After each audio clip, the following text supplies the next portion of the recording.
Some analysts say that a united opposition could inadvertently strengthen the ANC. How could this be? Well, as some of the adages which emerged after the 2009 election suggest, there is nothing as good for the ANC as a common enemy.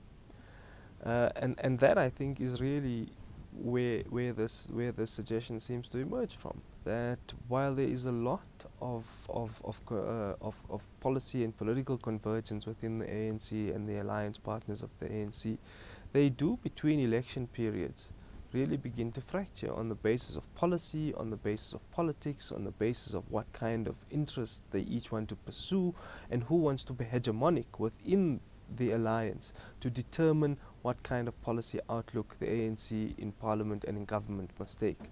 But when it comes to an election, there is an unprecedented show of unity. All the alliance partners come together, they campaign as one, they fight the election as one, and of course they build each other and bolster each other's legitimacy and political credibility, and that of course grants it a great degree of social legitimacy in the society. So, and if one looks at the 2009 elections, in the lead up to the elections, there were horrible political fights within the African National Congress.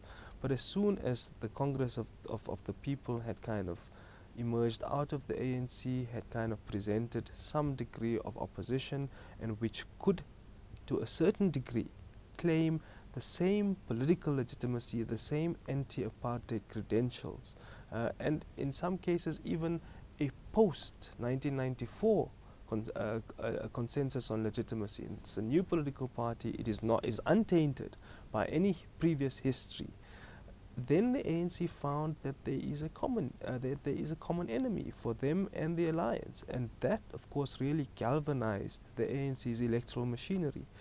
But one really has to ask the question that this was politically very successful as a mobilizational tool, but is not provided sufficient oversight and pressures to demand accountability from the ANC to govern in better ways.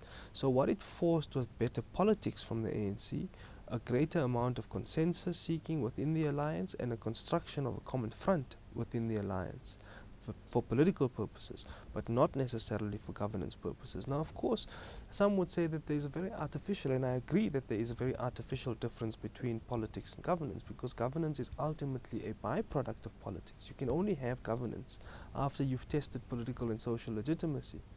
And so, of course, the first precondition has been met, but for the success of South Africa and for the success of South Africa's development trajectory, the ANC is going to have to get better at constructing a better governance regime, a better regulatory regime, a better administrative and executive regime.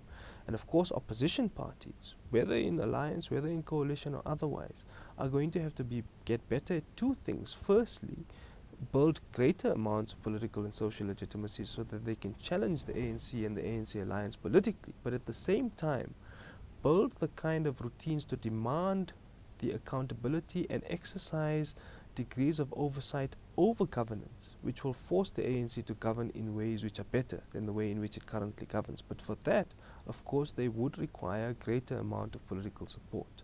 And that, I think, clearly is what seems to be lacking for many of the opposition parties, because clearly some of them come with very good ideas.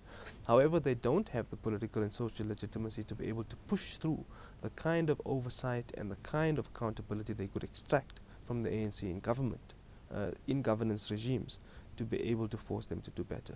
So it's true that, of course, politically and in purely political terms, when it comes to testing political power and amassing political power and capturing political power, nothing works as well as a common enemy for the ANC.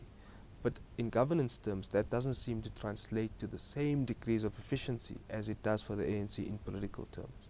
And I think that's really the contradiction which emerges here. Thank you, Ebrahim. That was Ebrahim Fakir of the Electoral Institute of Southern Africa speaking on the state of opposition politics in South Africa.